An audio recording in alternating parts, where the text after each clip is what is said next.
జగన్మోహన్ రెడ్డిపై మంత్రి సవిత ఆగ్రహం వ్యక్తం చేశారు. దేశంలో ఎక్కడా లేని విధంగా సీఎం చంద్రబాబు రాజధానిని నిర్మిస్తుంటే జగన్ అడ్డుకోవాలని చూస్తున్నారని మండిపడ్డారు.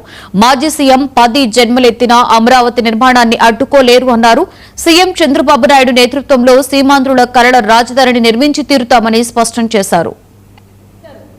డ్రగ్స్ ఏ విధంగా నిర్మూలించామో తెలుసు, మాఫియా ఏ విధంగా నిర్మూలించామో రాష్ట్ర ప్రజలందరికీ తెలుసు.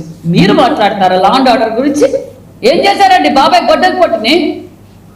అమర్నాథ్ గౌడ్ మా అక్కను వేధిస్తున్నారని అడిగితే ఒక బీసీ బిడ్డను మరి పెట్రోల్ పోసి అంటించారు. చంద్రయ్యని ఏం చేశారు? మీ ఎమ్మెల్సీ ఒక డ్రైవర్ సుబ్రహ్మణ్యాన్ని ఏం చేశారు? ఆ రోజు కనిపించలేదా మీకు లా అండ్ ఆర్డర్? ఈ రోజు లా అండ్ ఆర్డర్ ప్రజల్లోకి వెళ్ళి అడగండి. ఈ రోజు లా అండ్ ఆర్డర్ పార్టీకి అతీతంగా ఈ రోజు లా అండ్ ఆర్డర్ పనిచేస్తా ఉంది. మీరు మాట్లాడతారా? మేమే చట్టం తీసుకుంటే మీ వైసీపీ కార్యకర్త ఒక్కరు కూడా బయటికి రాలేదు. చట్టం తన పొందం చేసుకుంటూ పోతా ఉంది. మా ముఖ్యమంత్రి గారు నేర్పింది మాకు అదే.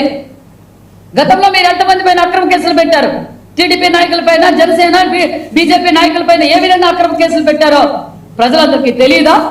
మేము ఎక్కడన్నా అక్రమ కేసు పెట్టామా? మీరు చేసిన తప్పుల్ని చట్టం తన పన్నుకొని చేసుకుంటూ పోతుంది. మీరు కాదా ఇసుక మాఫియా చేసింది? మీరు కాదా మందు మాఫియా చేసింది? మీరు కాదా ఈ రాష్ట్రాన్ని దోచుకుంది?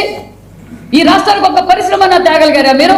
ఈ రోజు మేము పరిశ్రమ తీసుకొచ్చాం, పెట్టుబడిదారులు వచ్చారు. పెట్టుబడిదారులు కూడా భయప్రాంతులు చేసి మరి రపరపా నరుకుతామంటున్నారు. ఇది మీ సంస్కారం. అభివృద్ధిని ఆటంకం చేసి అభివృద్ధికి మీరు ఏ విధంగా అడ్డం పడుతున్నారో ప్రజలందరికీ చూస్తున్నాం. ఖచ్చితంగా అభివృద్ధికి అడ్డం పడితే ఉపేక్షించే ప్రసక్తే లేదన్న విషయం కూడా తెలియజేస్తున్నాం. ఎందుకంటే ఈరోజు రాయలసీమలో సస్యశ్యామలంగా ఉన్నాం. ఏం చంద్రబాబు నాయుడు గారు కదా ఇరిగేషన్ ప్రాజెక్టులు పూర్తి చేసింది? చంద్రబాబు నాయుడు గారు కదా స్ప్రింక్లర్లు తెచ్చింది, డ్రిప్పులు తెచ్చింది, రైతులకు పెద్ద